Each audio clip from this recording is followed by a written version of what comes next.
வணக்கம். Public exam நெருங்கிட்டு இருக்கிற இந்த டைமில் உங்களுக்கான 4வது டிப்ஸ். நீங்கள் எழுதக்கூடிய ஒவ்வொரு விஷயத்துக்கும் அழகாக கொஸ்டின் நம்பர் போடுங்க.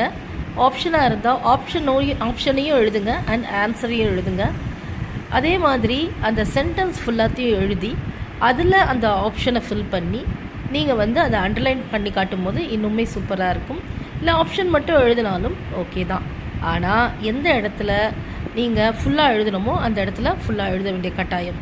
அடுத்தது கொஸ்டின் பொறுத்த வரைக்கும் நீங்கள் எந்த கொஸ்டின்ஸ்லாம் எழுதுகிறீங்களோ அதில் எதெல்லாம் இம்பார்ட்டண்ட்டான விஷயமோ அதை அண்டர்லைன் பண்ணி காட்டுங்க பென்சிலில். அது மட்டும் இல்லாமல் சைட் ஹெட்டிங்ஸ் போட்டு எழுதுங்க. சைட் ஹெட்டிங்ஸையும் நீங்கள் அண்டர்லைன் பண்ணும்போது அது ஒரு கேட்சியாக இருக்கும் பார்க்குறதுக்கு. அது மட்டும் இல்லாமல் அந்த சைட் ஹெட்டிங்ஸை நீங்கள் எப்படியெல்லாம் ப்ரெசன்டேஷனோடு கொடுக்கலாம் அப்படின்றதையும் பாருங்கள். உள்ளே எங்கெல்லாம் நம்ம முக்கியமான பாயிண்ட் நினைக்கிறோமோ அதை கொட்டேஷனுக்குள்ளே எழுதி பழகுங்க. ஸோ இந்த மாதிரியெல்லாம் நீங்கள் ப்ராக்டிஸ் பண்ணும்போது பேப்பர் திருத்துறவங்களுக்கு பார்த்த உடனே அட்ராக்டிவாக இருக்கும் ஒன்று. இன்னொன்று நீங்கள் ஹைலைட் பண்ணி காட்டும் போது அந்த விஷயங்களை அவங்க டக்குன்னு பார்த்துட்டு மார்க் போடுறதுக்கு யூஸ்ஃபுல்லாக இருக்கும்.